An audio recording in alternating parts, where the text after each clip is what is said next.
connection timed out. So I finished signing the log. I'm going to replace the cache. There's someone walking up there, but I'm pretty sure I can do it stealthily and just replace it. Yeah, I'm going to put that back now and then move along to a different cache. So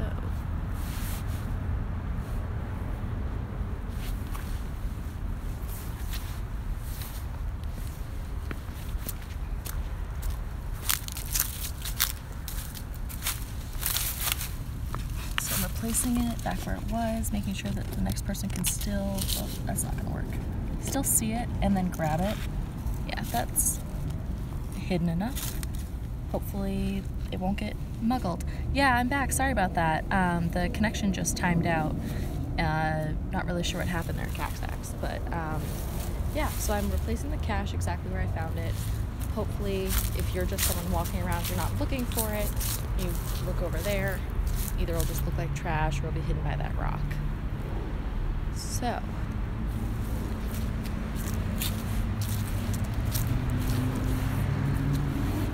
Oh, let me show you.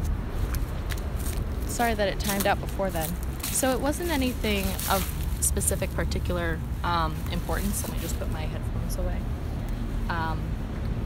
What it was a paper log, meaning just something that would allow users to sign their name and the date that they found it. This one was a little bit too small to have anything like of note in it. This one was more about like the glory of the find. Let me show you. I'll reach back in here. This is good for me to test to see if other people will be able to reach it. Pretty reachable. And just there's a Ziploc baggie so it doesn't get waterlogged. And inside that baggie is the paper log, which for some reason I'm having trouble digging out. There you go.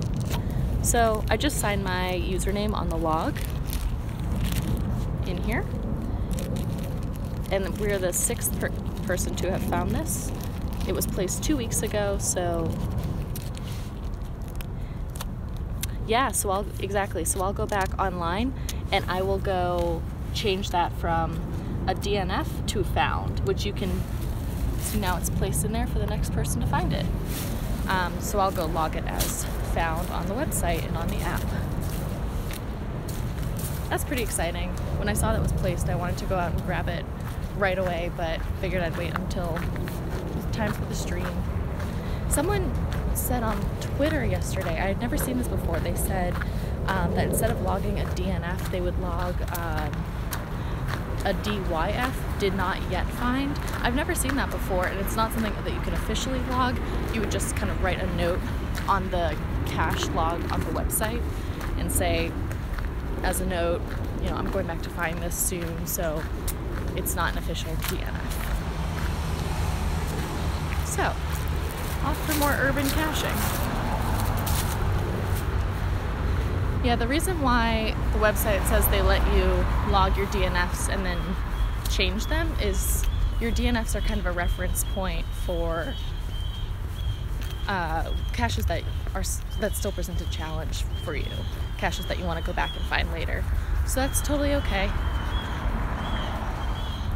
Man, the snow did not damage these trees at all.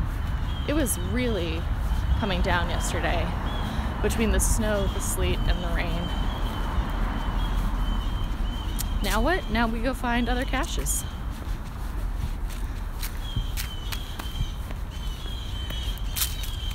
So that was a difficulty 1.5 over difficulty 1.5, or sorry, over terrain 1.5. And both the difficulty and terrain ratings are out of 5.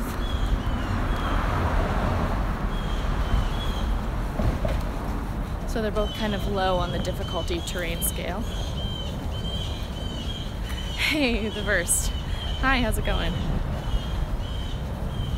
So yeah, this time without gunfire. I don't think I said it on stream, but I actually figured out what that gunfire was the other day when I was out in the woods of Massachusetts. One town over, there's a gun range, and they were practicing on that Sunday at the gun range. I just didn't know that it was there. So we were not in any harm's way at all, and we were out caching in the woods, but it was pretty wild. Caxax, it was nasty, meaning the cache was nasty. Yeah, it was pretty dirty, I think, from the rain having washed all the dirt kind of down into this pocket of rocks. But that's okay. When you're out caching in the woods or even out in a park, you're gonna get a little bit dirty. It's the travel and outdoors section of Twitch. It's bound to happen.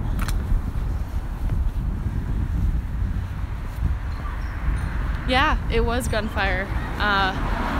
It was not construction as we previously thought. It was actual, yeah. Yeah, the weather was nasty too yesterday at Caxax. It was like high 30s. It had just finished snowing and switched over to sleet rain combination. Today it's in the 50s though.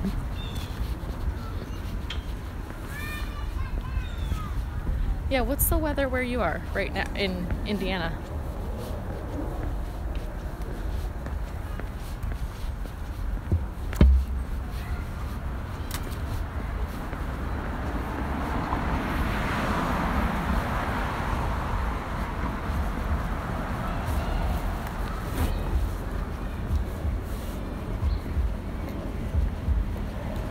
Yeah, the East Coast is getting slammed with snow.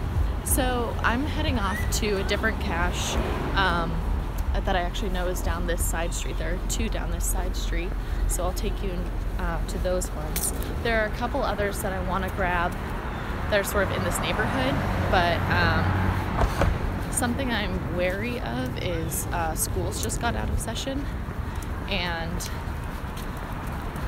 I am not going to show any kids on stream simply because I don't have their parents' permission. So even walking by, it's not cool to show kids on the internet. So anyway, cold, cloudy, low 30s.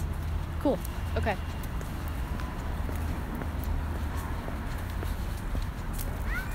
It's actually pretty beautiful here. I'll show you. Blue skies. You never would have thought. It kind of feels like the first day of spring. You never would have thought that today would be one day after our first snowfall.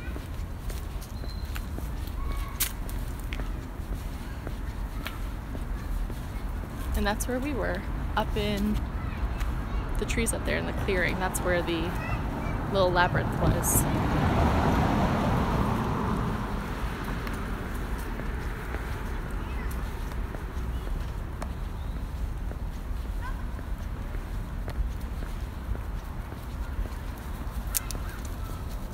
I don't know, this foliage is still really nice, even though we're not in the woods today.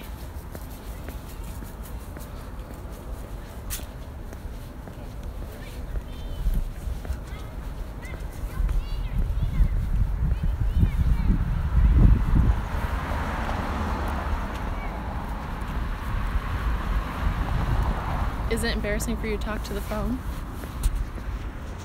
Oh yeah. Oh. 100%. Yes, that's a great question. It's something that I'm just trying to get over. When I have the camera flipped around, it's pretty plausible that, and usually I have my AirPods in, I don't right now, but it kind of looks like maybe I'm just filming what's ahead of me and talking on the phone into my AirPods. I don't really have an excuse for it right now, so I'm assuming I probably just look like a narcissistic millennial right now. Help me out, you guys.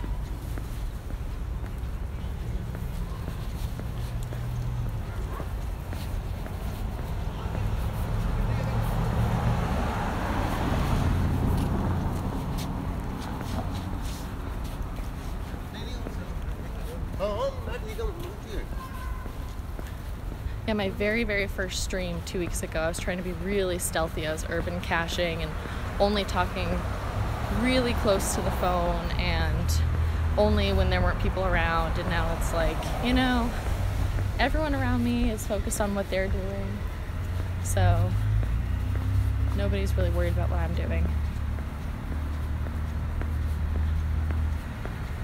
Yeah, I think it might be on your side, unless anyone else also is having trouble.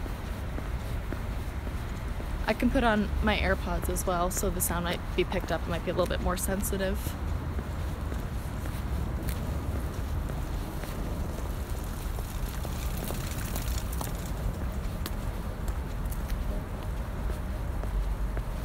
So this is a kind of a weird time of the day for me to stream. I'm just working around my work schedule right now, but I'm typically a morning person, which is why tomorrow and Sunday I'll be going out in the morning at 10:30 Eastern each day.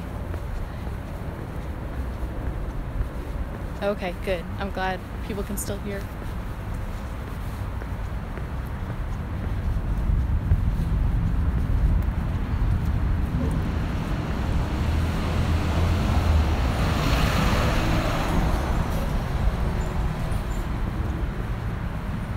So, beautiful foliage, and where we are going is we're just walking right on the grass, right alongside this apartment building, alongside this route.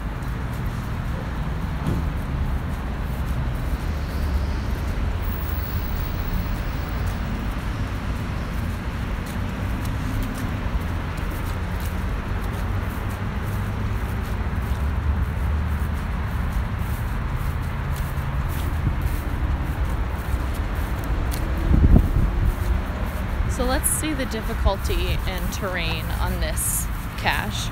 I know it's going to be at least a 1.5 because 1.5 and above out of 5 means that it's not wheelchair accessible. If it's a 1, it is wheelchair accessible.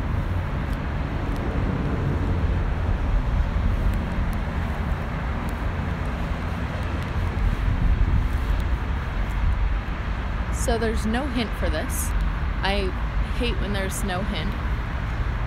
But this is a micro cache, super small.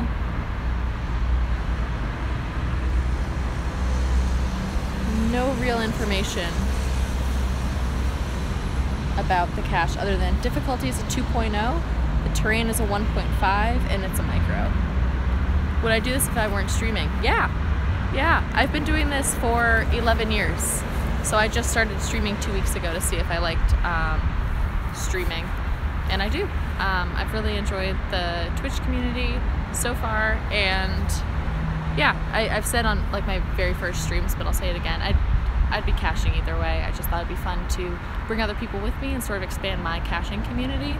Yeah, so 11 years. So I started when I was 13, and simple math, I'm 24 now. And I've stuck with it for as long as I've been doing this. But it's a lot of fun for me because it gets me outside. Yeah, I was sort of doing it on and off for 11 years. But I set up my profile in 2007, still have the same profile. And I started getting into it more intensely, meaning going out like every weekend or multiple times during the week, a couple months ago. So in the last couple months, I found like 70 caches. Yeah, that's a great question though. Alright, so the last log on this micro was a DNF, a did not find. I know where it's supposed to be because I have seen it before. And this is the tree it's supposed to be on. So what'll be interesting for us to see is if it's still here or if it's been moved or if it fell in that snowstorm yesterday. Oh, nope, there it is. Do you see it?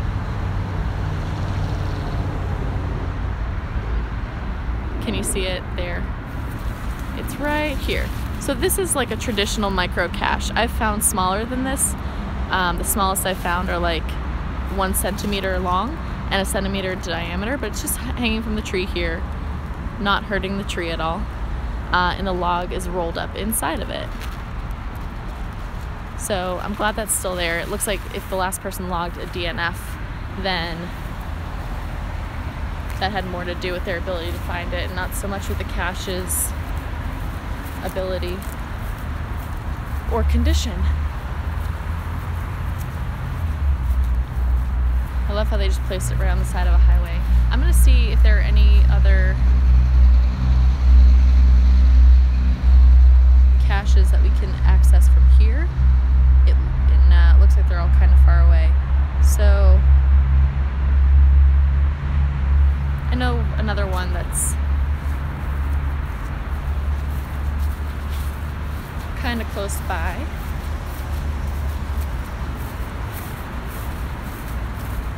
The thing that I like about urban caches is, just like I'm doing today, it's easy to hit up a couple of them at once because of the proximity.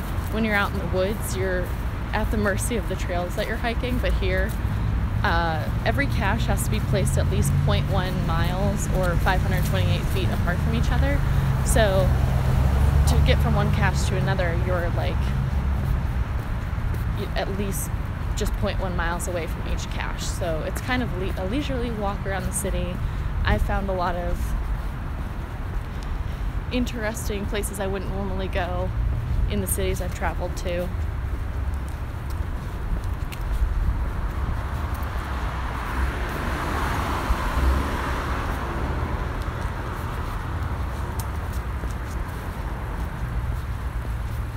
What kind of work? I do international work, and I'm in grad school right now. So this is a good hobby to get me outside. Chedster 36. Hey, how's it going? So, all right, that's a great question. So, geocaching is an international treasure hunt. It can be in an urban area or in a woodsy, foresty area. And the idea is people hide little boxes or little containers with little sort of treasures in them, and you find them and log them on the website or on the app, and the goal is to find as many as you can. You're competing against yourself for the highest number of caches. So it's a good outdoorsy game, if you will, or sport. Could they be in a pub? So they definitely could be. The thing about hiding a cache, though, is you have to get permission from the property owner to hide it. So if they're in a pub, then like the pub owner or maybe the bartender would have to know about it. Street smarts. Yeah, then you would start to. If they're just placed on every bar stool, you could just go pick them up. Yeah, that's a pretty quick way to bring up your point totals. Yeah, it is neat. I've been doing it for 11 years, so I've enjoyed it for that period of time. It's pretty awesome.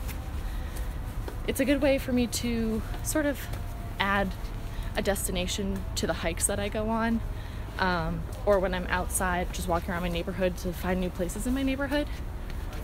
I'm gonna flip this around so you can see where I'm going.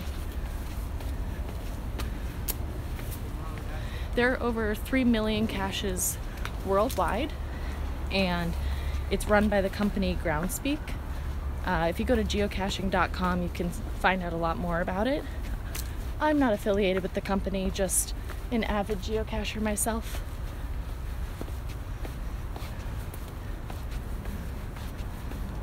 So there's a family walking behind me, so I'm gonna go hang out over here so they don't see what I'm doing.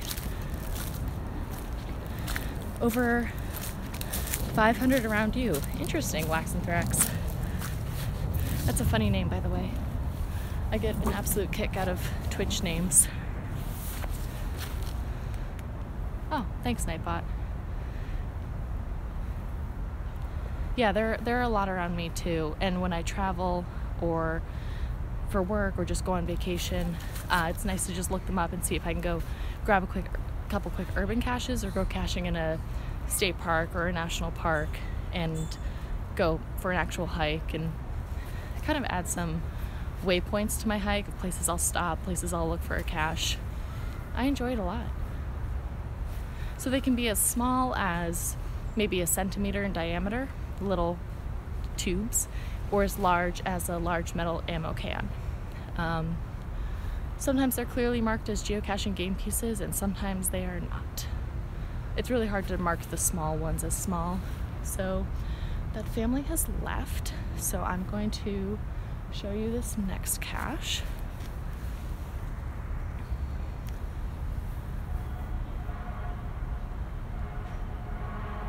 Okay, so I was just reading what Nightbot said. I'll deal with that later. Okay, I don't remember where exactly it is, but that's part of the adventure. I think it might be, it's either in one of these two light poles. So we'll look here. This was one of the caches that really threw me off because I wouldn't normally think to look here.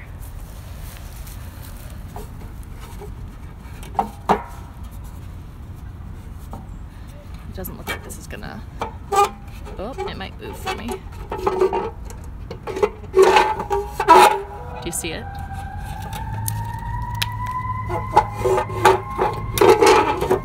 There it is. So this is the cache. It fits in a film canister, and inside is the log. It's a plastic baggie that keeps the water out, and it has a little piece of paper where you can sign your name. I've already signed this one, so I'm gonna let that one go for now. Man, Nightbot is just talking to itself, isn't it? I'm a pro. Oh, thanks. Well, after a little while, I mean, I definitely haven't seen them all. That's not fair to say, but after a little while, I sort of get a sense of, if I were a cache owner, where would I hide this? I need to set the camera down for one quick second so I can replace this. Whoops. Oh no. There we go. Whoop. Thanks for bearing with me. So there it was in a metal light. I'm going to keep walking and hope that nobody stops me to ask what the heck I'm doing with public property. So as I said earlier about the verse bar question, you have to ask for permission to place a cache wherever you want to place it, and the property owner has to give you permission. So supposedly where it was hidden on that post over there, right behind that sign, the county or town where I am gave permission to the cache owner to hide it. They would have had to explain what geocaching is, and they would have had to say, this isn't a foreign dangerous object, this is part of an international game. We hope.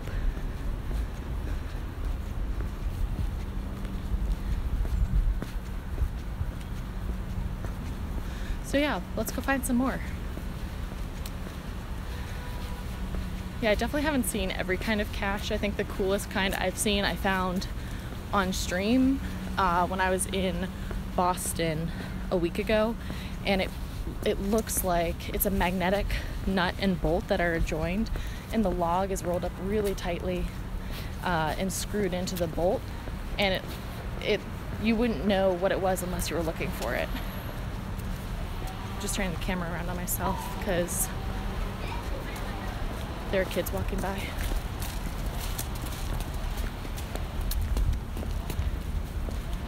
Alright, so let's pull out the map and see where we can go from here.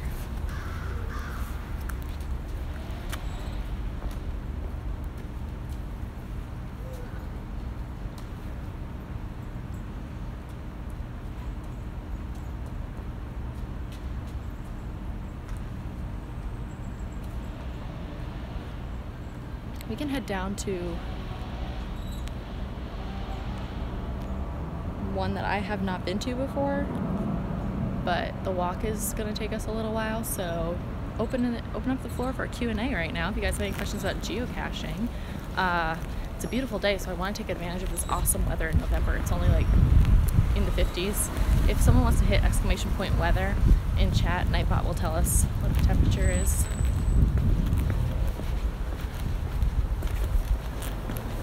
So yeah, the different caching types.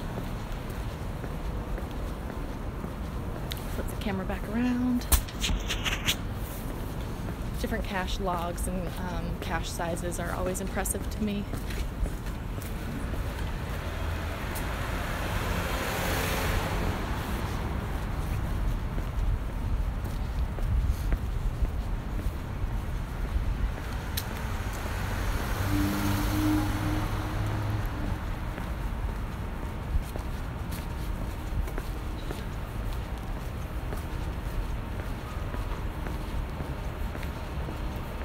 Hey, thanks, Caxax. Yeah, temperature 50 degrees Fahrenheit. Nice. Definitely beats yesterday's weather. Okay. We're doing this. Everyone, we're practicing street smarts.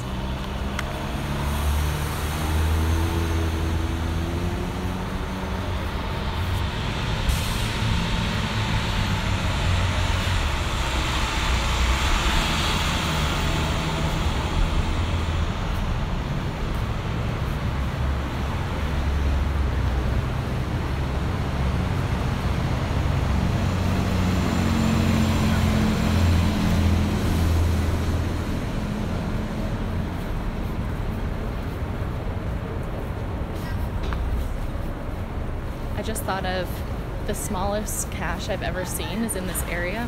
So if you guys want to see it, I'll take you to it. It's on the way to the new cache I've never found that we're walking to now.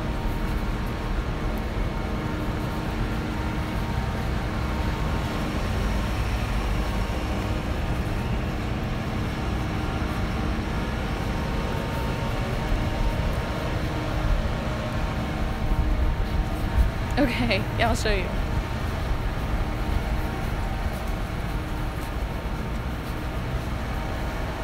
But you gotta be patient on this walk. Oh, look at this steep hill. Could there be some money in some? Yeah, that's a great question. So, here's the deal. Technically, you're not supposed to put money in them. I think that's one of like the official rules. However, there are several caches where you can put foreign money in them. So if you're in the States, foreign money or foreign coins are okay. And there's actually a cache that I really like that's just trackables and foreign coins. And I can talk about trackables in a second. So that's a pretty awesome one. And those are the rules around money. Nice city. Oh, thanks. Just showed up. Yeah, I found yesterday's DNF, Captain Howie, and it was a little pill container about 2 inches long and 1 inch in diameter with just a log. It was marked as small. I might go on the website and kind of contest that.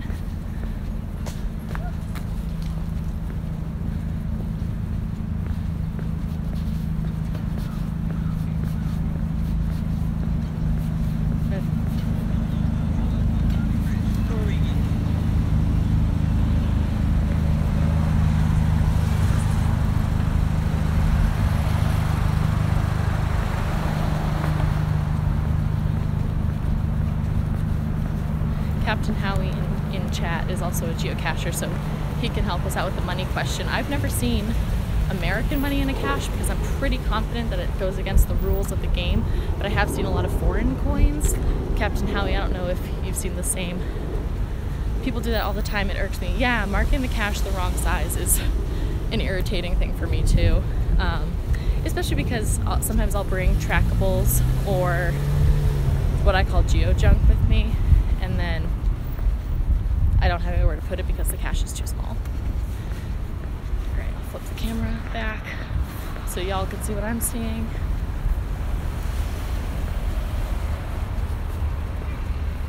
Are some people trolls in geocaching? Why, are you looking for a new profession? No, I'm just messing. I have never seen a troll in geocaching. I've, for the most part, found a lot of people to be really honest in their caches. So a lot of people, they don't mark a cache as found unless they've actually gone to go to find it. I haven't seen them spam an area. You know, I will say the one thing that irks me is I mentioned trackables. So trackables are little trinkets or items that have been marked with a unique code by the geocaching company. They're pretty small, and you can track and see where they've been all around the world, and they log a certain number of miles. Some people will log those trackables as found even if they didn't find them because, well, I don't know why they do that. That's the only trolling, if you will, or disingenuous gameplay I've ever seen. Sabotage treasure. I don't know what you mean by that. Can you clarify? Captain Howie's unsure if you're supposed to put money in them. Have put $1 in a new cache for the FTF. Yeah. I think that's fine. As I was saying yesterday, some people put special things in the caches for the first person to find, like an expensive video game maybe. Just things that wouldn't normally be in a cache.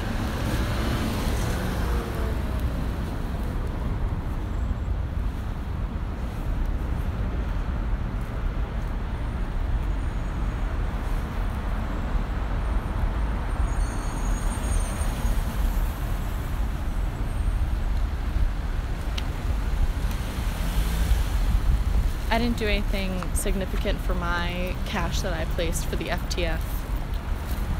Now that I think about it, just regular geo junk.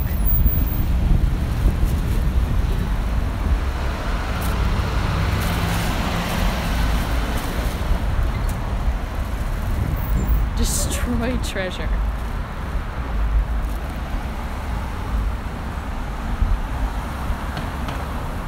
Yeah, you know, I'm thinking about it, Cactax, and I'm just gonna say, without being 100% certain of what destroy treasure might mean, I'm gonna say probably not. I haven't seen people trying to sabotage the game. I think people knowingly will put geojunk in a cache that is stuff they want to get rid of, like used erasers or bingo chips that they can't use anymore. But I don't think they're being intentionally malicious.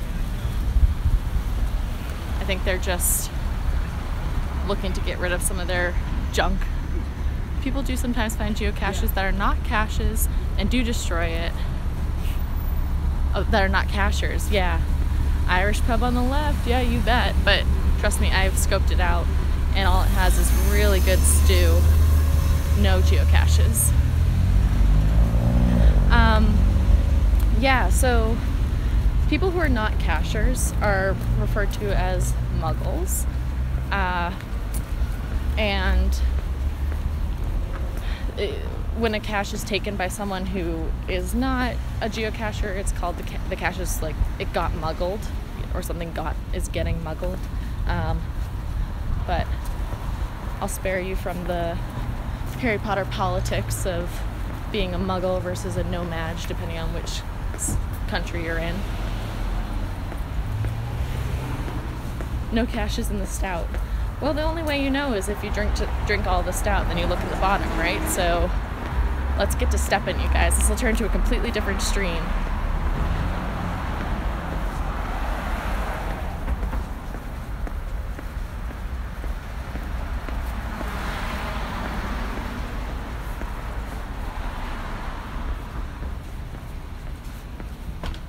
So right now, for people who have sort of tuned in or out, well, tuned in mainly. If you've tuned out, you're not going to hear this. I'm taking the stream to the smallest cache I have ever found. It's the super, super tiny micros that is only big enough to hold a log, and sometimes it's barely big enough to hold that. I think seeing these super tiny micros is what blew my mind about caching in the first place, especially in an urban area, that a cache could be anywhere in my neighborhood and thousands of people walk by it every day and they just don't know that it's there. They don't even know that it exists or that geocaching exists. That's what's cool to me. Trying that tomorrow. Oh, drinking to the bottom of the stout. Nice. I can't believe it's Friday already. Until I found one or had enough, yeah.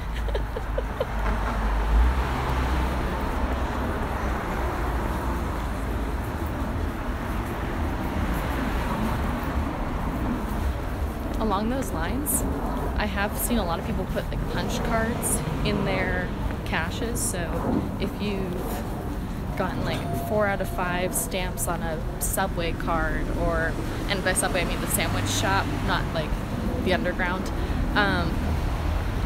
then maybe they'll put the card in the cache so someone can go and get like a free sub. Yeah, it's like kind of money, but you know, it's worse.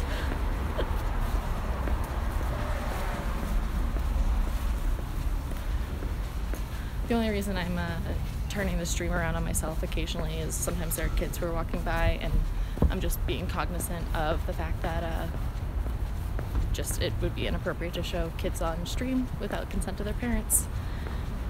It's 10 p.m. here in Switzerland, if I remember correctly. Should sleep, have to get up in 6 hours. Ooh, geez, do you have to work on a Saturday? Well, the best I can do is tell you that we are less than 10 minutes away from the smallest cache I've ever found. So if you can hang with me for 10 minutes, I promise it will be worth it. But the choice is yours. I do not have to work on a Saturday. Also, it's 4:16 here, so I have a little bit of leeway with time.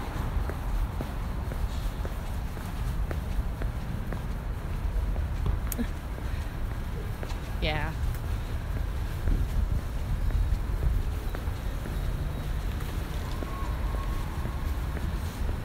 Oh, you don't want to sleep. Yeah. I know that all too well. Like when you find a stream on Twitch or when you kind of fall into a YouTube black hole. Yeah, I know that battle all too well. Chose this profession. Hey, at least you're in your chosen profession. It's better than a lot of others can say, right? Okay. Like 2 to 3 minutes away.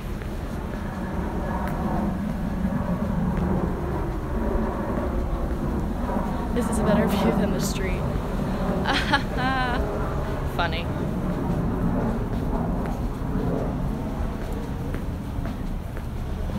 Yeah, I'm definitely... That's the thing that there are a lot of perks to urban caching.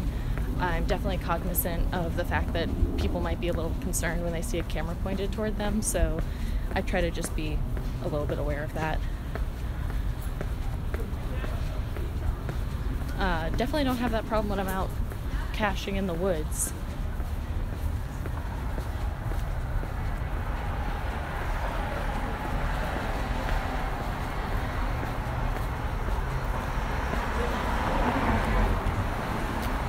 I know I've made this point on stream before, but looking at a sculpture like this sort of raises a question for me, and that question is, who gets to decide what is fine art?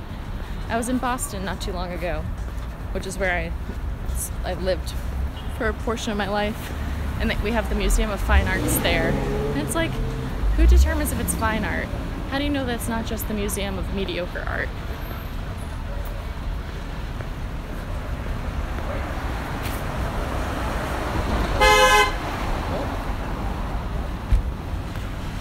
Alright, so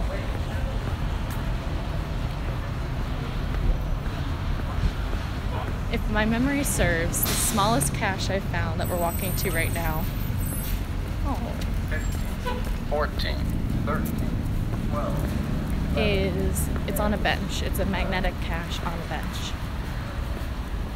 And because they're magnetic, you don't usually find these out in the woods. So these are the kind that I think, having cached for over a decade now, like you sort of know the hot spots to look for these magnetic caches. Pikachu!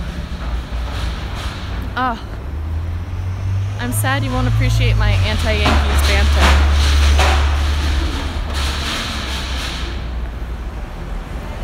Yeah, I'm so stoked about the Red Sox World Series win.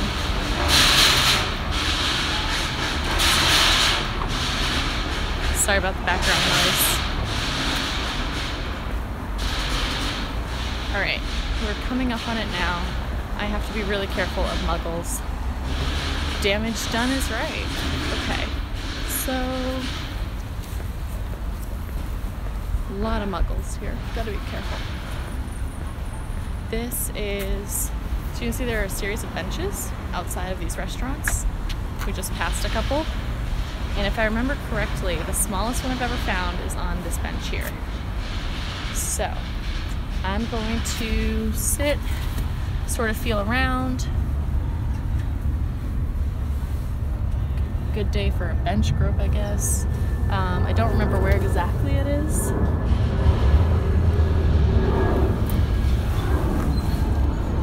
I'm looking down here, sort of feeling around. It should feel like a foreign object.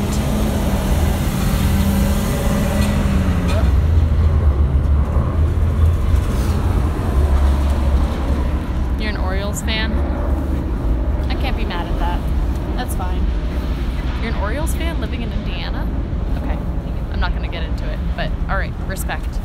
So, I'm trying to be just not very conspicuous because there are a lot of people walking around. So it's a little bit difficult with the camera, but I'm sort of feeling around on this metal bench here, which is where I remember the cache being.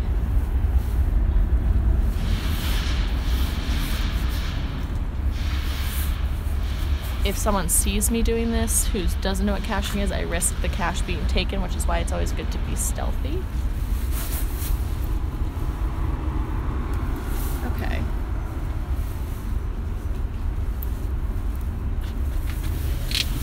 Looking down back there. I'm not seeing anything on the back of the bench. Sorry for that whiplash, folks. So,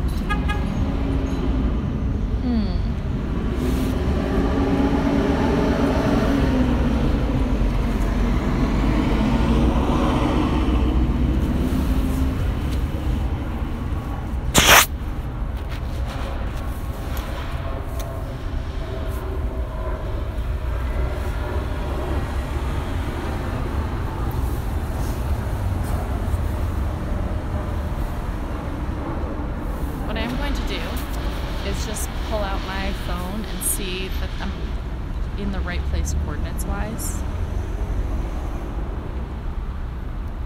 Yeah, I'm pretty much right on top of it, so I'm glad that I'm in the right place. Let's just see if, before I put my phone away, if the last person who looked for it actually found it. Yeah, it was found on 11/10, so not long ago.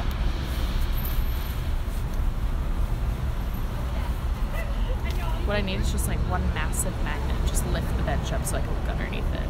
Or just like suck the cache right up. So it's not going to be on the front of the bench, obviously.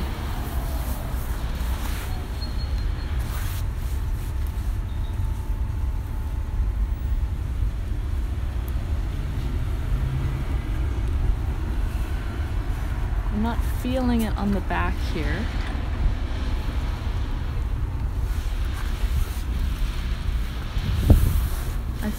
I know it's possible that someone could have moved it or removed it.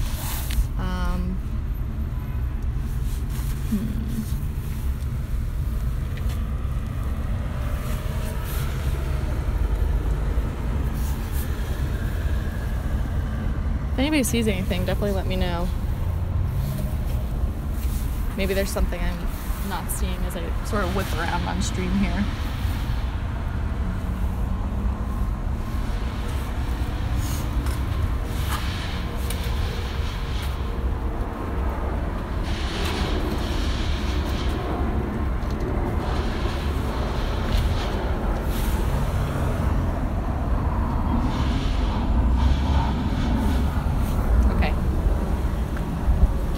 Sort of unfair because I put the camera down to look, but I found it. I'll try and get a good angle to show you guys. I'm glad it's still here. That's the most important thing. Okay, so it's behind the bench. I don't know if you can see it. Here we go. And it is all the way, whoop, right where my finger's pointing. Really hard to see on camera. Okay, I'll just reach behind and grab it. I hate it when people put it back harder to find. Yeah, me flipping too. Okay. So, yeah, that was really difficult to find. I don't remember it being that difficult. Are you ready to see it? That's it. So, it's about a centimeter in diameter and a little over 1 centimeter lengthwise. It is, it's a like this kind of speckled white, black, gray. It's marbled and the bench is black, so yeah, wow is right. I love ones like this. They're really great because you can stick them on like phone poles, you can stick them on stop signs, and just the average passerby wouldn't know that they're there because, I mean, you saw how hard, I'm a trained professional. No, I've just been doing this for a long time, and you saw how hard it was for me to find this cache that I've already found. So the average person who's not looking for this is not going to find this. Yeah, so even cooler than this, I'll flip the camera around. This is what I love about these. Okay.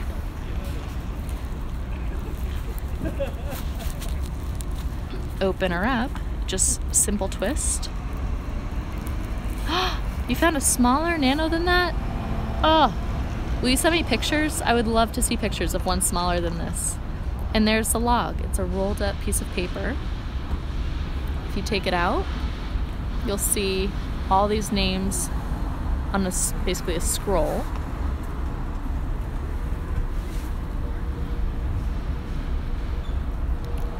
Did it get my adrenaline going? I mean, probably because, like, I know I have people who are watching this stream and I want to find it. Not because of, like, I found it particularly difficult, just because I would hate to have hyped it up about the smallest cache I've ever found and then not be able to find it. Oh, they didn't put it, I know, yeah, so you're supposed to put it in the lid here, which will make my job a little bit harder because it looks like the log itself, try to get to focus, is made for the size of the bottom, not the top. But usually when you just open these up, it's in the top of the lid. All right, I'm not going to pull it out because it'll take a very long time to put it back. I know, I should be a good cacher and put it in the lid myself, but so there you go. It's really cool. All right, I'm gonna re-hide this. Sitting on a bench, casual, no big deal.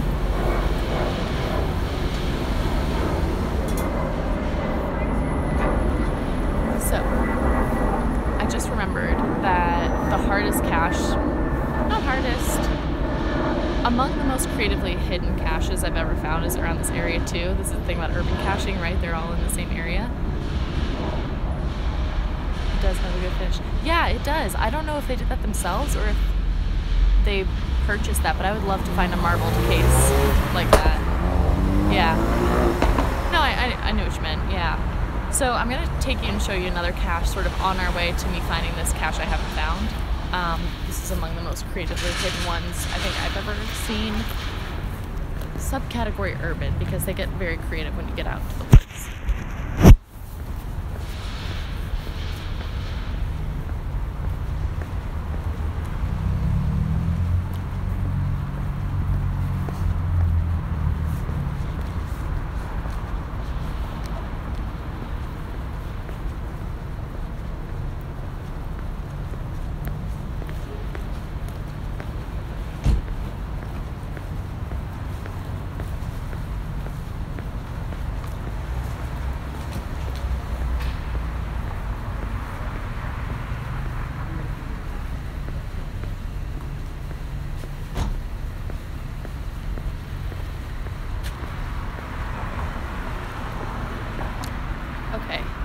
It's actually up there, and where we want to go is to the left, so we're going to go find the new cache.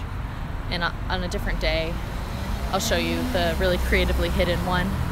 It's one that people have logged 3 to 4 DNFs on in my neighborhood, and when I found it, I even logged a couple of DNFs on it myself. Someone actually wrote to me, a couple of people wrote to me and said, "Can you just tell me where it is? This is so frustrating." And I just wrote back saying, that's not the point of the game. I said it nicer than that, but it takes the fun out of it if someone tells you where it is.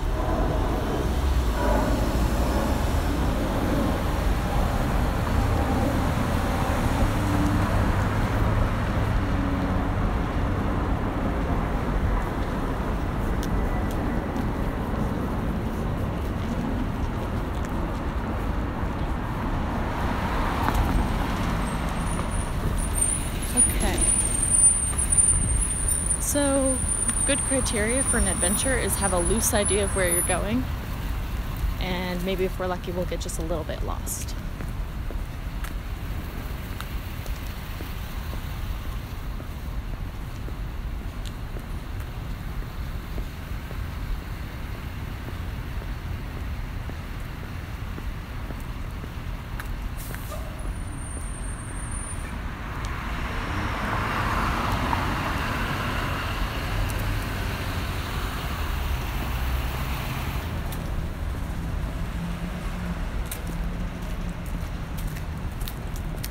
Let's see what the description for this cache is.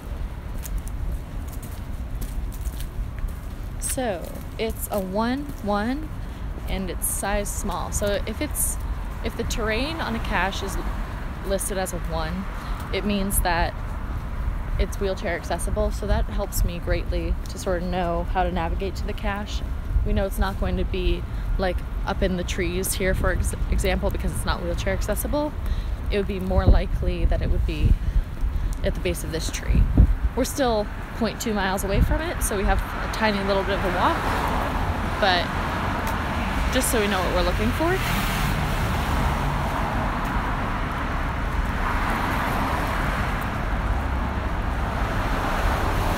All right, the hint is before you exit, find it well guarded around the bend. So with a hint like that, saying well guarded, I'm thinking it's a guardrail cache. And I learned from Captain Howie not too long ago, an abbreviation for that is GRC. Captain Howie, if you're still in chat, help me out. I think it's GRC.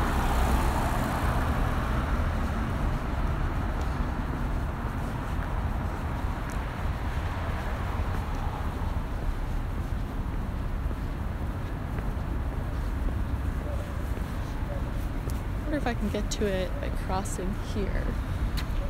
Yeah, practice street smarts, why not? Oh no, big bus.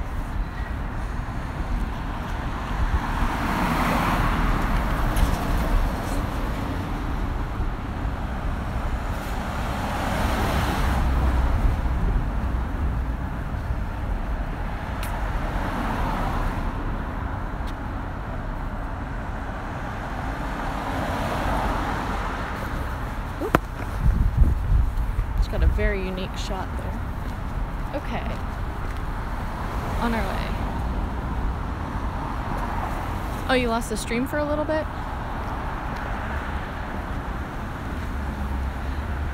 Sorry, I was just, don't know what happened there. I was just reading the cache clue or hint, and it said, before you exit, you'll find this cache well guarded.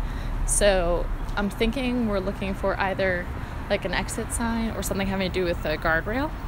So, and then I was just asking in the chat if you were still there, if GRC was the appropriate abbreviation we had discussed last week about guardrail cache.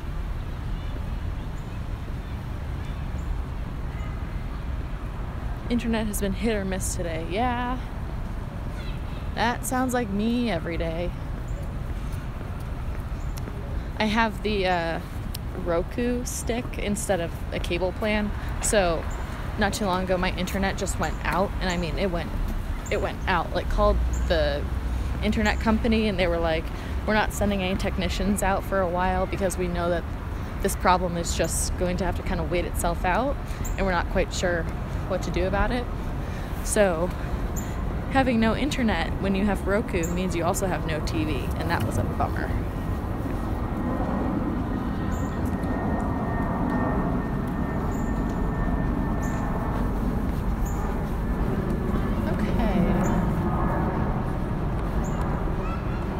Loose idea of where I'm going. GRC, guardrail cache. Awesome. Yeah, thank you.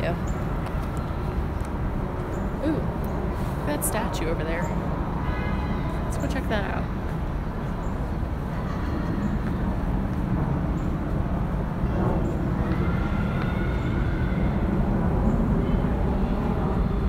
That's kind of cool. What does it say about it?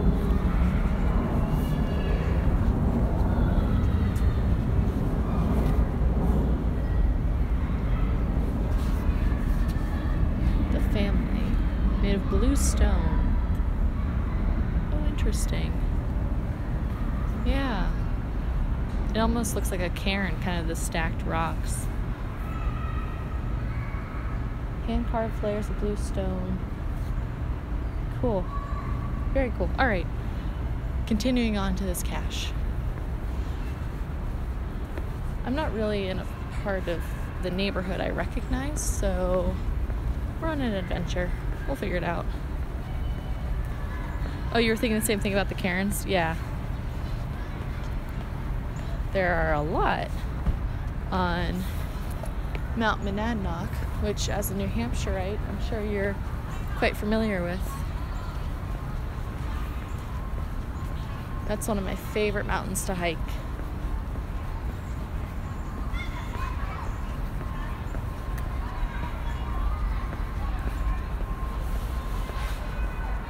It's almost like an office park kind of area.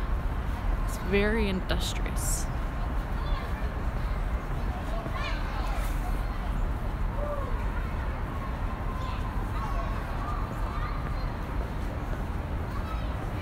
Okay, so here's what happened. Oh, well, not your favorite mountain. What's your favorite mountain then? Subcategory New England.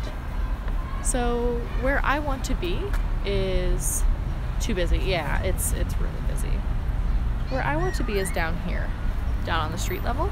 Ooh, look at that sunset. Where I wound up is one level above. So I think I can walk down there, actually. There look like there might be steps down there. But let's take advantage of this view, beautiful view, to see where we need to be. Do we see anything about exits? Or, I mean, definitely guardrails. I'm thinking that bridge up there is going to be our best bet. And it's going to be on the right side of the road. So I need to get down there and get to the right side of the road. Hopefully, this actually is a set of stairs down here. Oh, look at that.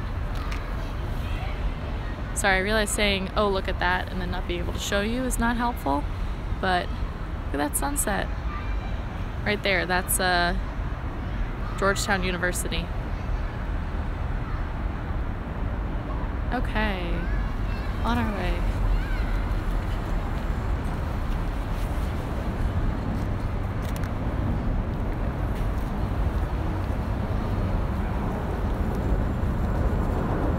Please let this be stairs. You don't have a favorite mountain. All right, to each his or her own.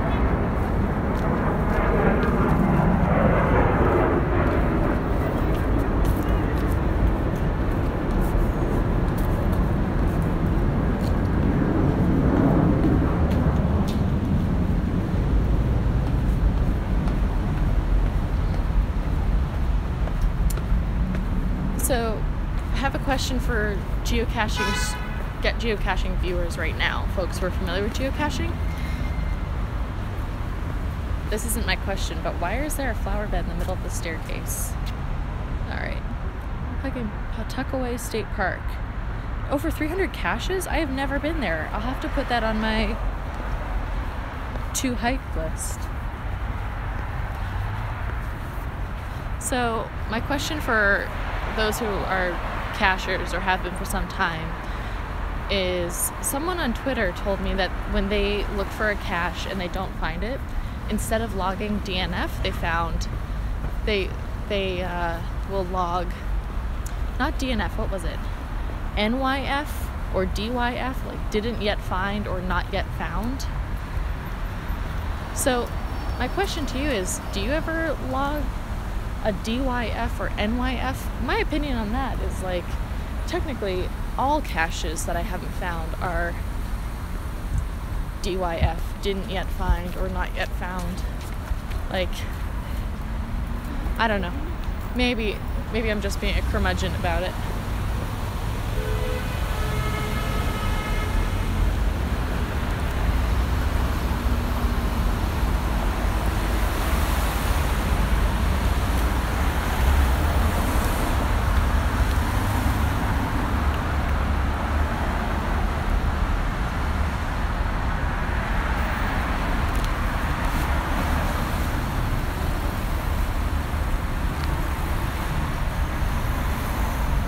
Oh, it all says geo art. Oh, I'll definitely have to check that out then. Never heard of that. The first. Yeah, I wasn't gonna say it, but I think you're saying what we're all thinking. This goes back to my earlier point about who gets to determine what is art, right?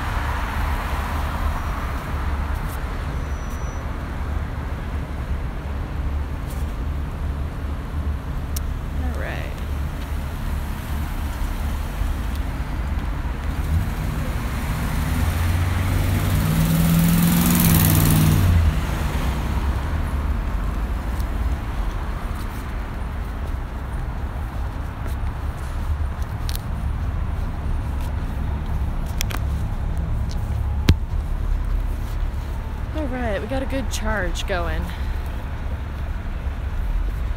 Phone was sort of running out of battery.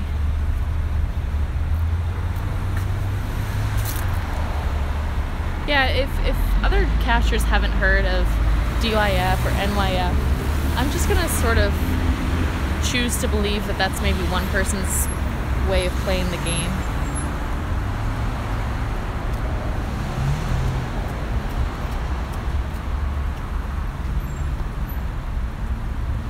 Oh my gosh, okay, so I just looked at the map and I'm glad I did. We are right on top of it to the point where you can't see it. I'm glad I checked. You can see it's kind of peeking out from under there. I don't really search hard and put in the time and still come up empty. I log a DNF. Yeah, otherwise I don't log anything. Yeah, I'm the same way. You saw yesterday, I looked for probably less time than I would have normally yesterday, but that was only because the weather was really getting to me. But usually, like, if I spend 30 minutes, 25, 30 minutes, maybe an hour looking for a cache, I'll log a DNF. I guess it's really at the geocacher's discretion though. Yeah. Plus the website will only let you log DNF or found or just write a note about it, so I'm not entirely sure how you log this third category. I assume just write a note about it. So, we are on top of the cache.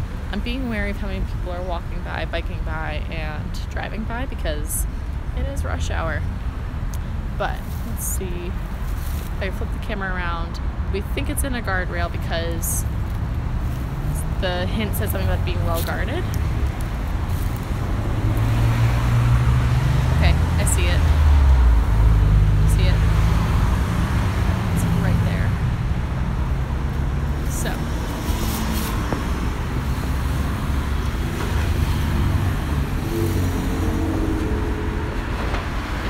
Box. Let's go down here and sign it because I want to get away from the main road.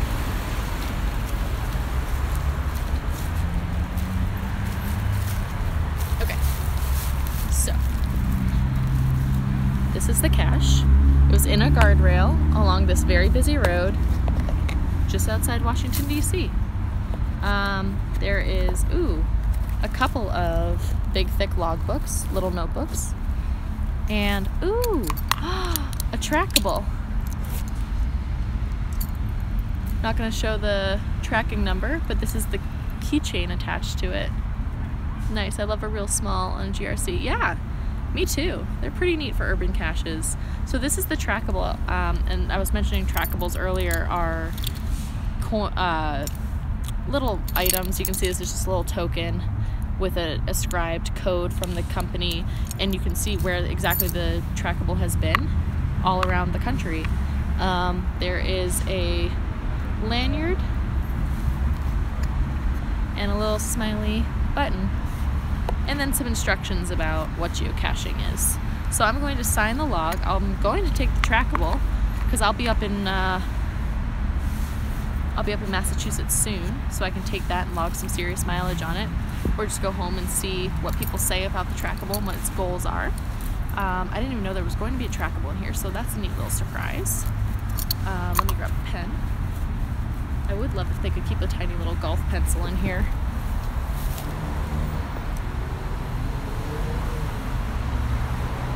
Pause for grabbing a pen. Okay. It looks like they cut a notebook in half. This isn't the size of a small little notebook. It's about half the size. So So it was last found on the 4th of November. I didn't bring my stamp out with me today. Everything got a little bit damp when I was out geocaching yesterday, so it's all drying off at home, except for me. I'm out here. So, taking the pen with me, leaving the logs, taking this cute little trackable.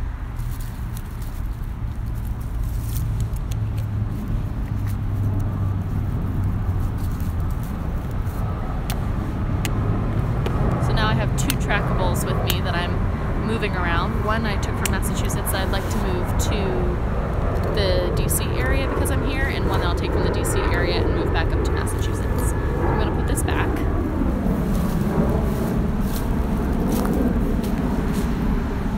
When enough cars pass by, I'm sure they don't love someone just emerging from the depths of the forest. Oh. Complex game. Oh, I don't think so. Complex in what way? I guess it's all relative.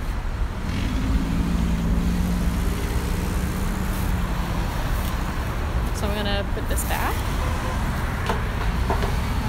You can see. Okay. So, I mean, as far as games go, it doesn't have as many rules as baseball or football. Probably more rules than the game of tag, though. So let's see where we are. So I'm out caching today after work, but I'll also be out caching tomorrow and Sunday in the mornings because I'm an early person. So I'll be out around 10:30 tomorrow. But I put my stream schedule on Twitter, but also you can come into the chat and just hit ! Schedule, and Nightbot will tell you when I'm streaming. What else do I like doing? That's a great question. So I'm going to start winding down the stream now, so this is a good time for Q&A. There's another cache in this area, but it's been logged as it did not find by the last like 20 people, so I know that the cache is missing, which is a real bummer. Also that it hasn't been archived by the cache owner or by geocaching.com. Anyway, so what else do I like doing? I'm also a musician, so I, in my free time, practice my instruments. I play a lot of instruments.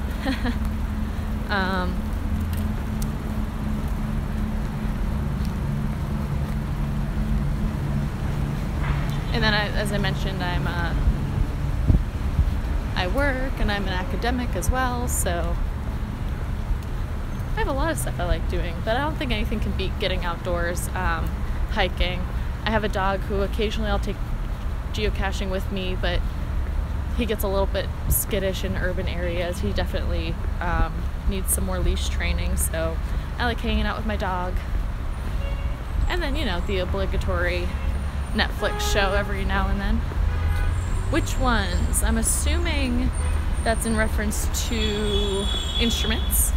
I play a zillion kinds of clarinet, tenor saxophone, and multiple kinds of ukulele.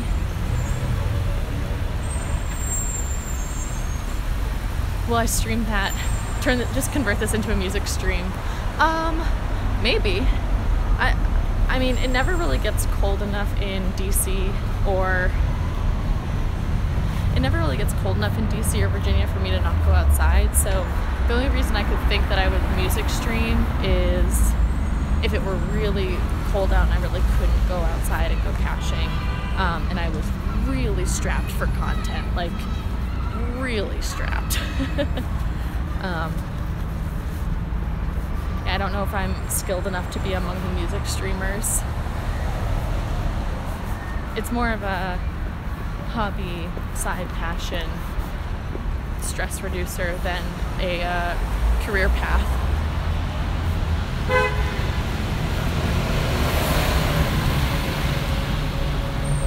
Go fishing sometime. I have been fishing numerous times. Mainly like when I've been out camping. and all that good stuff. Are you a fisherman yourself?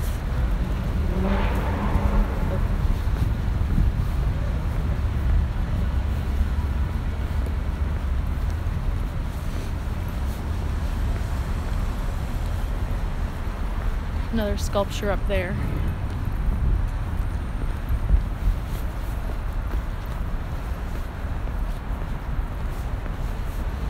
Oh, cool. So probably a lot of lakes and ponds.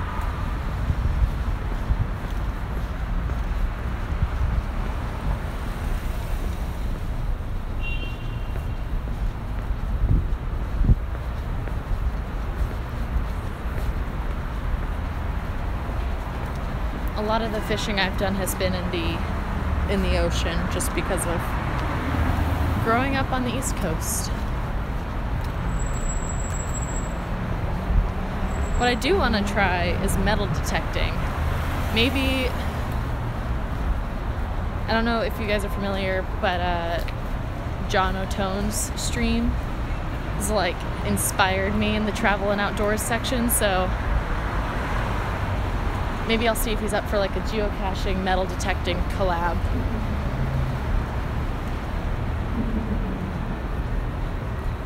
You know, I actually saw your comment last night in the chat that you just tried that last weekend. And you found a couple of things too, right? Sorry, it's getting a little bit cold, so like my lips are a little bit frozen. Yeah, I'm a big fan of his stream.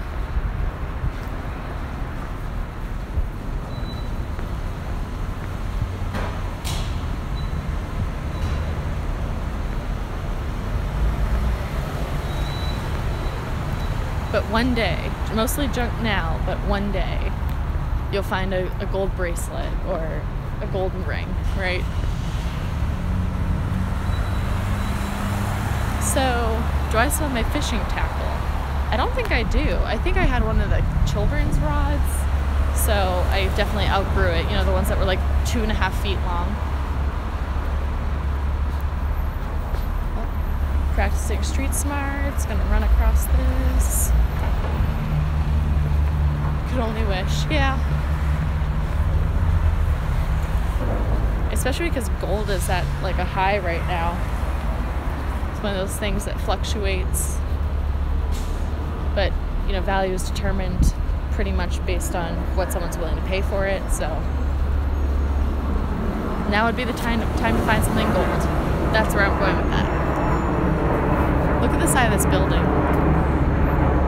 It's like spots of tile, and it looks really cool. It almost looks like it's illuminated, but it's not. It's green and gray tile.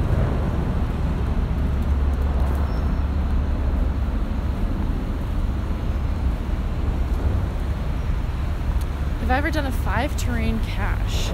Okay, I'm embarrassed to say I don't know what that is. What I want to start working on is my way to 81, meaning get one of every kind of cache. Get one of every kind of cache for every difficulty over terrain rating, so 1/1, 1/1.5, 1/2, that kind of thing, because there are 81 combinations.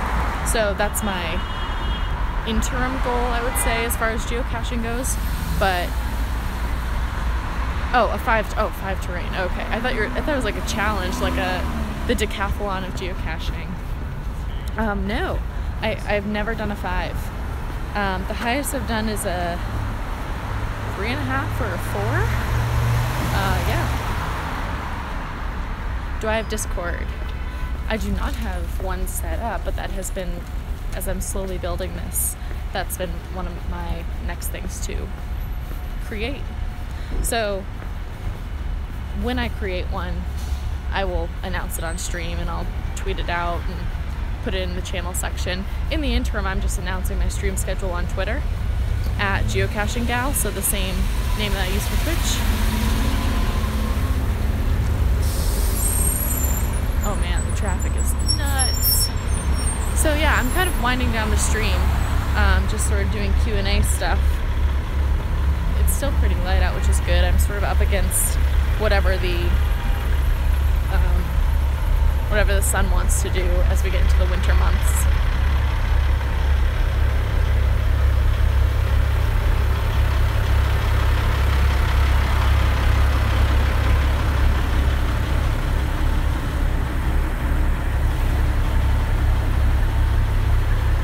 I'm gonna try and cross here. Street smarts. Yeah, it's not gonna happen.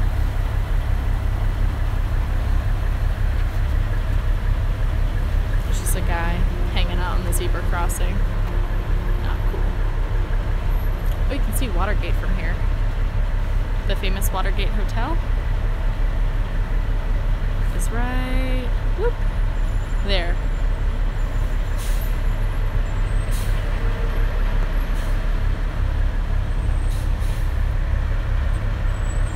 We have a 5 terrain underwater cache. That's awesome. You know, I met someone at an event, my first geocaching event a couple months ago, and she was telling me about a 5 terrain underwater cache that she achieved in Morocco. So she was there with a friend, and they had to wait for the tide to go out, and when the tide went out, then it was like cemented in this contraption kind of in the middle of the sea, but when the tide went out you could see it, and then they had to walk out there, hike their pants up, and go get it. I thought that was pretty neat. Yeah, thanks for tuning in. I'm super glad to talk more about what geocaching is for people who are just learning, so thanks for joining. Alright. Jeez, these guys are locked in here.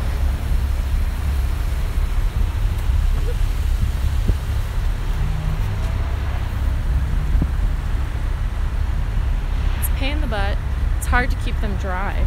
Yeah, damp clogs is like my chief complaint about certain caches that aren't well maintained. I don't know how you would seal out water for an underwater 5 terrain cache.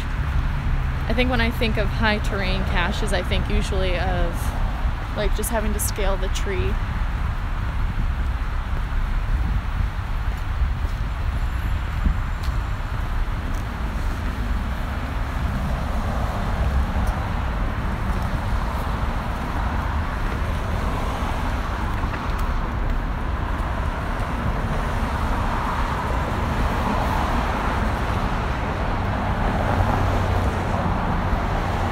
See the moon. Cool. It's only being 5 o'clock.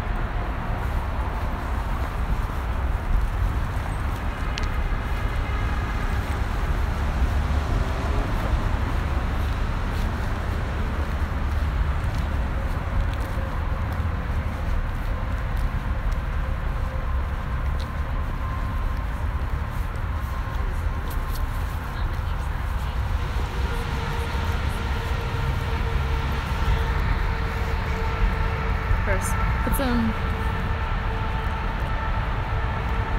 kitchen paper in it. It sucks up water. Okay, I'm not familiar with that. Huh. I'll have to look it up. That's a great question. Do I remember my first cache? I don't. It was 11 years ago. Let me set the scene for you. I was 13. High School Musical was at its peak. I do remember that my uncle, we were, I think, somewhere in Massachusetts, I think on Cape Cod. My uncle had gotten really into it, and he got all of me and my cousins into it. And so I can look back in the records and see that in 2007, I was on the Cape, and that's where I logged my first cache. And it's since been archived, it's been discontinued. What I do remember is the following year, once I was more into it, that same uncle and cousins and I all went on a road trip around Maine, New Hampshire, Vermont, Massachusetts, and hit up 4 states in one day in the mountainous areas. And we just went for like, gosh, it must have been 12 hours, got on the road super early, ended the day super late. It was exhausting, but I think it's still my most successful day because I hit up 4 states in one day.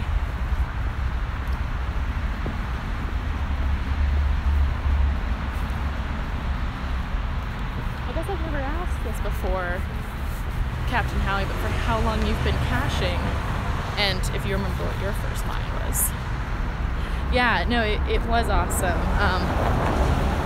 This is what's so exciting about starting this stream, and just bringing people out geocaching with me is I can tell that story, and there's someone behind their computer saying that's awesome, and I'm like, yeah, thank you for thinking so. I think so too.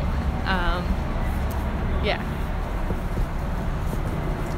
This is the St. Mike Trail we were on yesterday out in the snow and the rain, and it's better traversed today because the weather is better.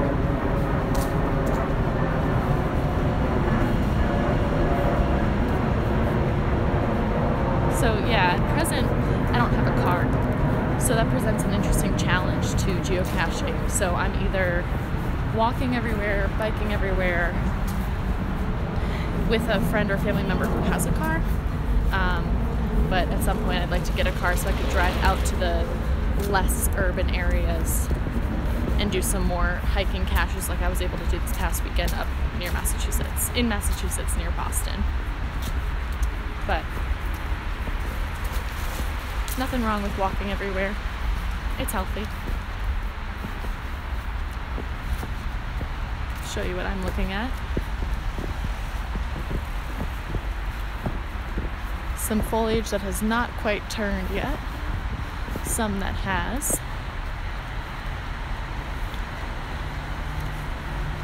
Alright, so Captain Howie. Actually, I started in the summer of 2015. First cache was archived, as they all must return to the great archived cache heaven. Ended up placing my own cache in that same spot. Oh, that's such a nice way to commemorate it. Oh, that's really nice. I don't know if you were on the stream the other day when I took folks out to where I placed my first cache.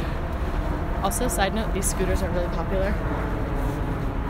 They're like pay by the minute that you rent them.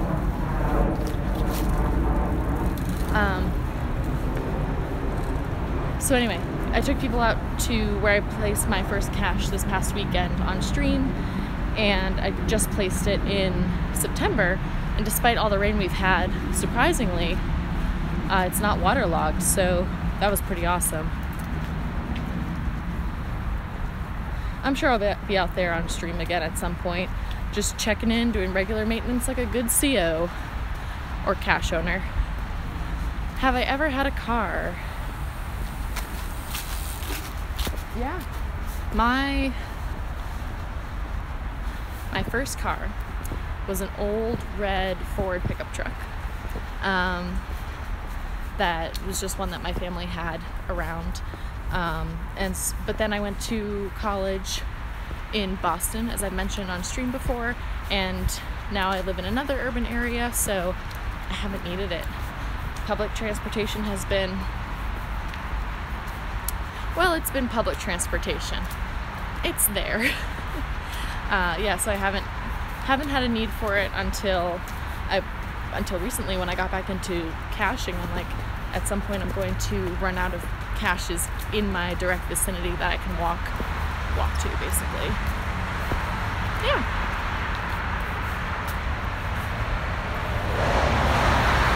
So the cache I placed was,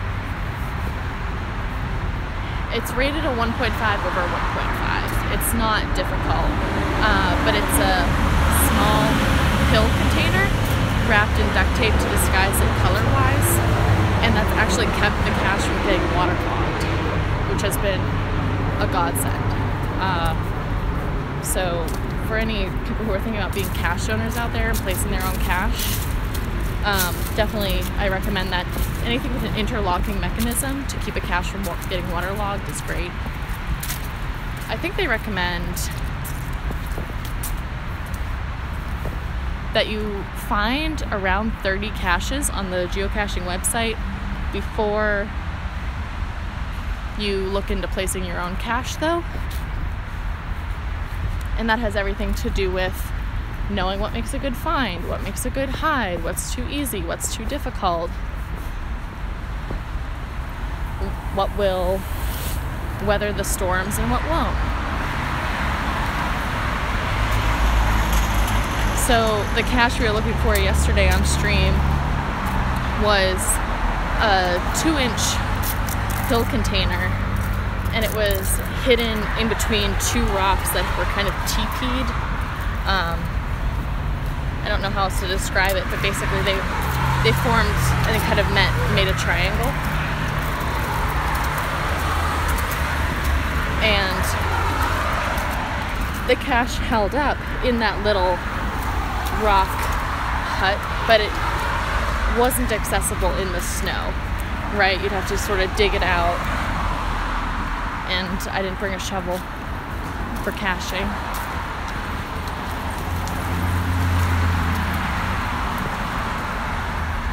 Catching a pretty cool sunset right now.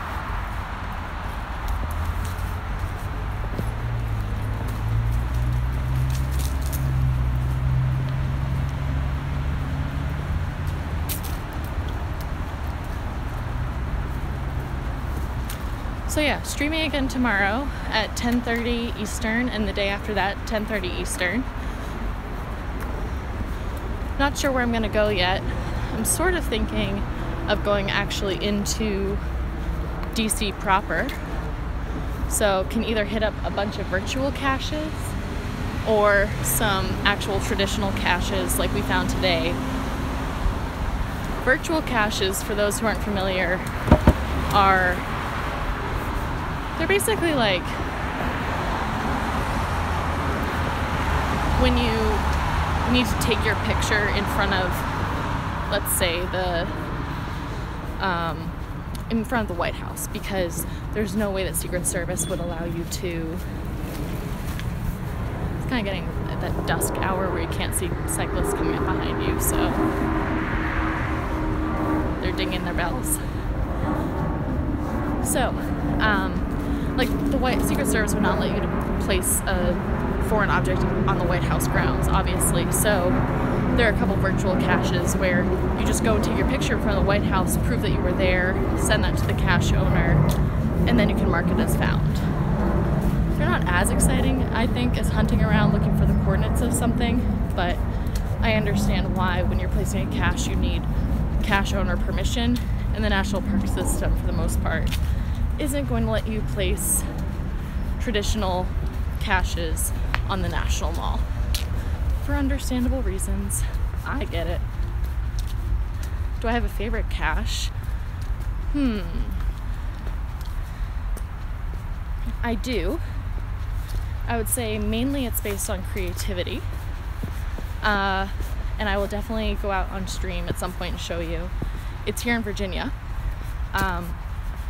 And it's not close to where we are right now, but I walked to it one day. It took me about 20 minutes to find. No hints were helpful, none at all. But it actually was in the top of a gate post, and you had to remove the top of this metal gate post, and it was attached using a string to this post cap. So you pull the post cap up, it's dangling from a string, and then you retrieve it from the string. I thought that was pretty creative. It wasn't the hardest cache I've ever found, I would say, simply because I was able to find it within 20-some minutes. I definitely want to take you out on stream to the hardest one I've found in Virginia, where I logged a DNF and went back, and there are still people who have been looking for it since before I found it, who are still looking for it because it's that tricky. Yeah. Any gaming streams? I'm not a gamer. Fun fact about me, I just got back into Game Boy Advance SP, but that's kind of the extent of it. So yeah, I never grew up playing any games except for this little Nintendo Game Boy that I shared with my sister. So it actually just broke recently, so send me all the links of where I can get a new Game Boy Advance SP, because I do not sell them anymore. Yeah. But I mean, I know of games that exist, like Fortnite, obviously, Call of Duty. Those are games. but I'm not a gamer myself.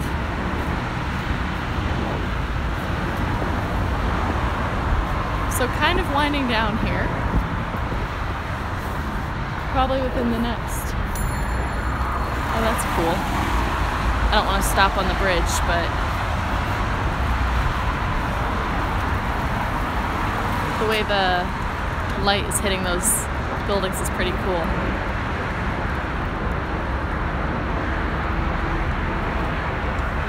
I think I left one at my parents' home. How much for it? We can talk about that off stream if you actually have one. Attach the Game Boy to a travel bug. How cool would that be? But I could only place it in larger, like ammo-sized caches, like the medium to large size ones. And if that ever got waterlogged, it would be sunk, it'd be pointless. I could attach like an actual Game Boy game to a travel bug though. I wonder if any folks who are going out, like if new kids who are going out caching, if they would know what it is.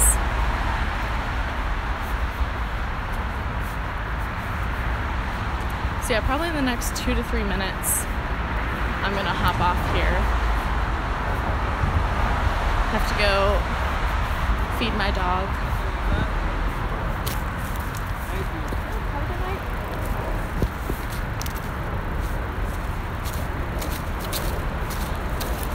I don't think the cyclists love when pedestrians use the cycling path.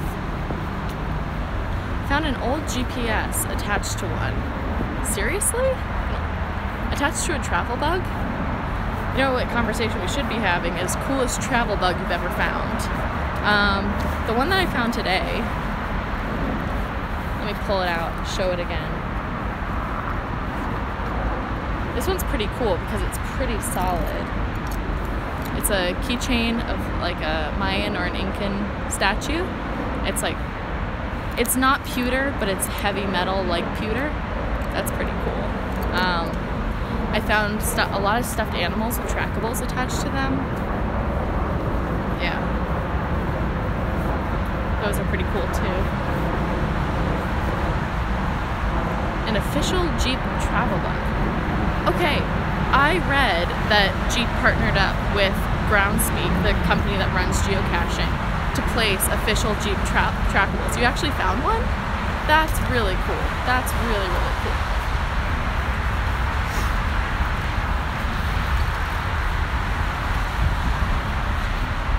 I know they released, I want to say like Beanie Babies, official Beanie Baby ones, or maybe they released some for the official Pokemon movie coming out. There was some other partnership they did recently that caught my eye.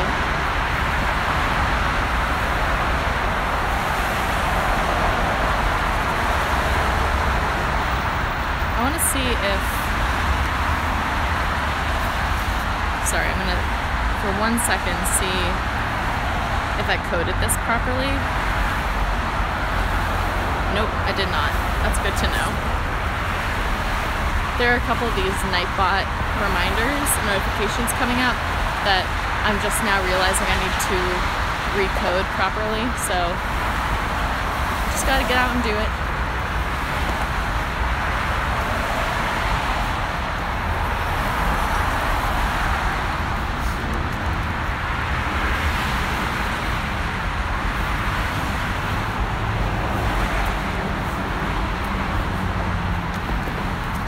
So Captain Howie has found a really cool geocoin. So geocoins are another form of trackable, but they look like big silver dollars, if you will, or half dollars. One I would not have been able to leave in a cache. It was so beautiful. Wait a minute. You found a geocoin, but you didn't move it on?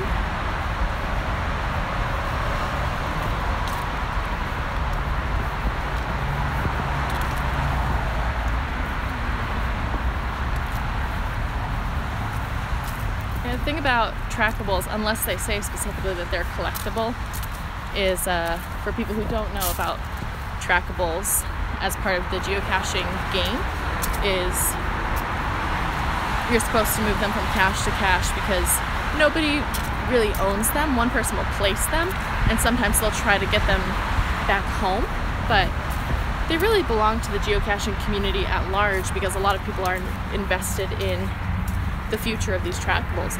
How many miles have they logged? Where have they wound up? How many countries have they been to? No, I did, but I would not have been able to drop off people's mine. Oh, okay. I understand now. I'm glad you were able to move it along. 3 inches around. Like 3-inch diameter? Or 3-inch circumference?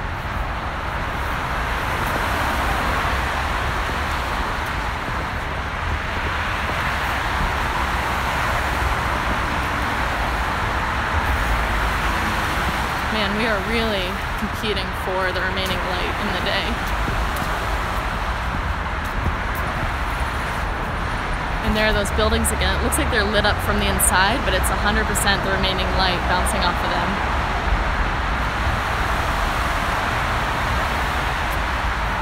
The center spun on an axis. 3 inches and a half. Goodness. So, things I want a picture of at the end of today's stream. The smallest cache you've ever found, the tiniest nano, and this really awesome geocoin. So I did end up purchasing a couple of trackables from the geocaching company, and what I'd like to do is place those on stream. So look for that in an upcoming stream. I just purchased some, just like the ones I found today with the dog tags.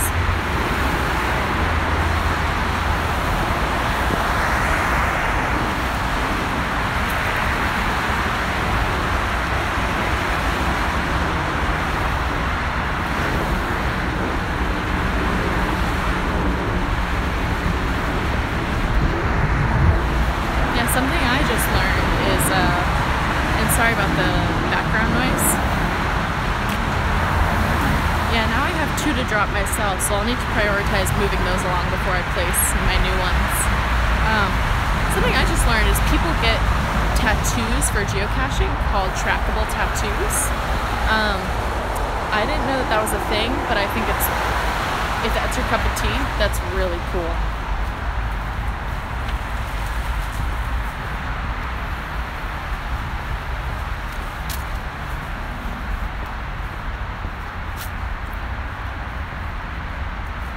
So yeah, I am winding down the stream because we are almost down to no light. Thank you so much to those of you who are watching and have been watching for this afternoon. I will be out streaming at 10:30 Eastern tomorrow morning, and same with Sunday morning, 10:30. You can check out geocaching at geocachinggal on Twitter. And that is where I will be to post more of my stream schedule, or just hit !schedule in chat anytime, and Nightbot will let you know. I have heard of it. I am not that diehard. Well, the next time that you tune in, Captain Howie, we'll have to pick up this conversation on trackable tattoos because I have a lot of thoughts. Got a lot of thoughts. But yeah, have a good Friday night, everyone.